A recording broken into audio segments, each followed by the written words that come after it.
Olá, gente mais que boa. Mais um dia que nós conseguimos vencer. Menos um dia de isolamento social. A vitória já é nossa. Nós temos que crer nisso. Mesmo oprimido, Deus há de nos sustentar e nos dar a vitória. Nessa semana nós estamos conversando justamente sobre isso, sobre essa vitória que Deus dá ao seu povo quando sofria perseguições. E como pano de fundo nós estamos usando o Salmo 129. E aqui no primeiro versículo, o salmista fala: muitas vezes me oprimiram desde minha mocidade. Quando o salmista fala desde a minha mocidade, ele está se referindo à nação de Israel lá no seu início no Egito. E Oséias também vai falar da parte de Deus quando refere-se aos egípcios dessa maneira, e ele diz: quando era criança, eu o amava, e fora do Egito chamei de meu filho. Está lá em Oséias 11:1. Foram anos de perseguição e opressão. Quando o faraó primeiro extraiu o trabalho escravo do povo e depois percebeu que eles estavam crescendo em número, começou a matar os recém-nascidos, meninos, né? E Moisés nasce nesse tempo. Moisés que iria conduzir o povo para a libertação, conduzir o povo para a terra prometida. Moisés nasce nesse tempo de opressão e sobreviveu nestes dias dessa crueldade excessiva. Mas não foi apenas em sua juventude que Israel foi oprimido e sofreu. Foi desde a sua juventude.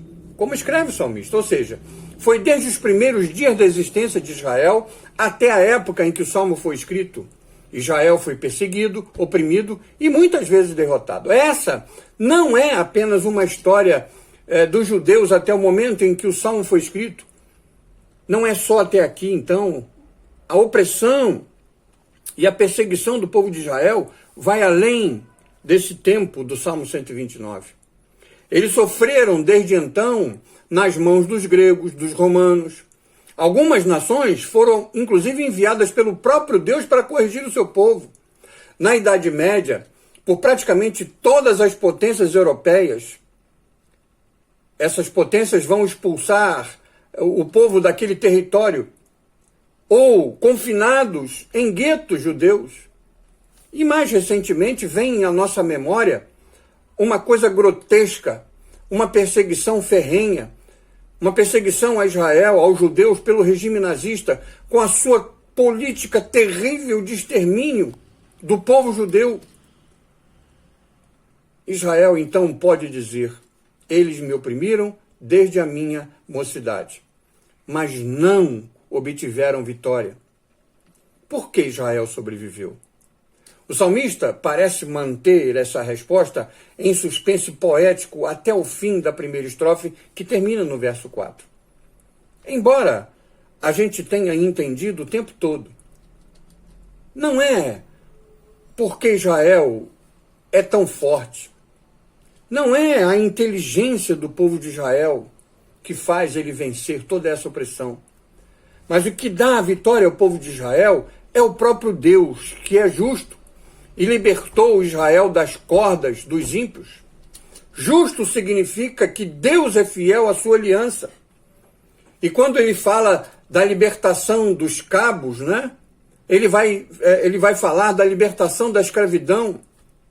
E aqui é uma declaração paralela do Salmo 124:7, quando o salmista fala: escapamos como um pássaro da armadilha do passarinheiro. E a segunda estrofe, que começa no verso 5, é uma oração imprecatória. Ou seja, o salmista pede julgamento de Deus sobre aqueles que odeiam Sião e oprimem o seu povo.